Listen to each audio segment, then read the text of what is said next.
नमस्ते नमस्कार दोस्तों, आप सभी देख रहे हैं Kushwaha news Bhojpuri YouTube channel में। दोस्तों आप सभी का स्वागत है। आप सभी के बीच में गोलू सम्राट भैया जी का दोस्तों बहुत प्यारा एक गीत आप सभी के बीच में लेके आ गए दोस्तों।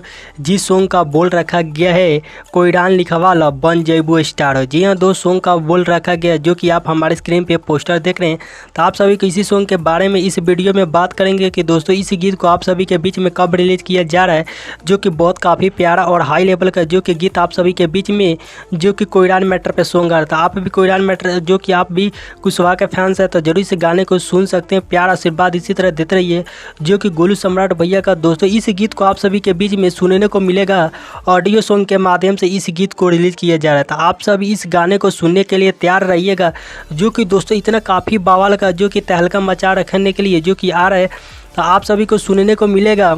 गोलू सम्राट भैया के आवाज़ में सुनने को मिलेगा। दोस्तों सॉन्ग का टाइटल का भी नाम दिया गया है कोई डांस लिखवा ला बन जैबो स्टार। जी हाँ दोस्त, इस गीत को लिखे हैं जो कि बड़े भैया यानी अरुण सक्सेना भैया जी इस गीत को लिखे हैं और संगीत दिए हैं चंदन शर्मा का। दोस्तों इसमें म्यूजिक है जो कि बहुत काफ़ी हाई लेवल का जो कि म्यूजिक देते हैं। तो और इस गीत को आप सभी के बीच में कल सुबह जो कि रिलीज किया जाएगा सुबह 6:30 पे इस गाने को रिलीज किया जा रहा है। गोलू सम्राट ऑफिशियल यूट्यूब चैनल पे इस गाने को सुनने को मिलेगा जो कि बहुत काफ़ी प्यारा गीत है। तो आप सभी इस गाने को प्यार आशीर्वाद जरूर दीजिएगा। आप सभी को मिलेंगे किसी नेक्स्ट वीडियो में किसी बवाल अपडेट के साथ। अपना ध्यान रखिएगा। जय हो। कोई